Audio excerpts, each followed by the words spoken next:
Nарын шаары бул Кыргызстандагы эң бийик тоолуу өрөөн болуп эсептелет да.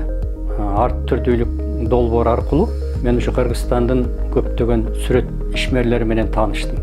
Алар менен бир топ ушул пленердик иштерде катышып, нарын өрөөнүнүн эң кызыктуу жерлеринде 2 күн 3 күн пленердик иштерди аткардык. Көптөгөн адамдар менен, достор менен тааныштым.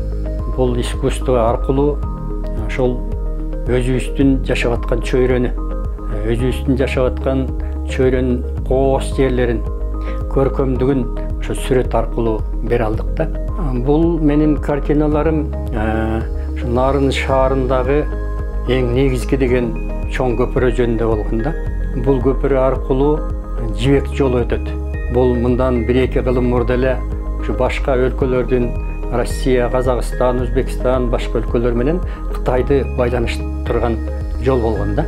Ошо жолдогу көпүрө. Мына ушуну мен бир нече жолу кызыгып жүрдүм, кай жагынан тартканым мындай бир кызыктуу болот деп. Күн чыгыш жагынан, күн батыш жагынан, түндүк түштүк жагынан аракет кылып көрдүм. Анан акыры мына ушул сүрөттү тартууга туура келди.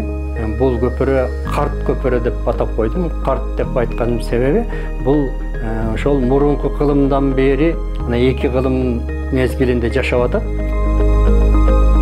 Бул менин мекеним ошо жерде туулуп өскөндүгү үчүн мага кымбат. Анткени себеби бизди ушул өлкөдө жашап аткан адамдардын баары ар түрдүү адамдар. Биздин долбоор дагы ар түрдүүлүк деп аталып атпайбы?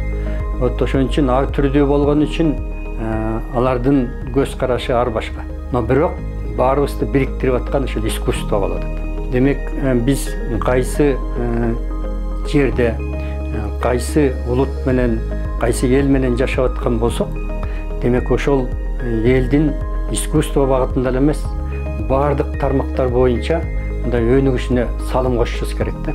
Ошондо гана биз ошол элдин, ошол жердин патриоту боло алабыз. Ошон үчүн ар ким өзүнүн колунан келген ишин аткарып берсе, ал мамлекетке кызмат кылып аткан болуп эсептелет. Демек мен жазып аткан, балдарга берип аткан билимим, искусство багытында аткарып аткан чыгармачылык иштерим бар ушул мекендин өнүгүшү үчүн кызмат кылып атам деп ойлойм.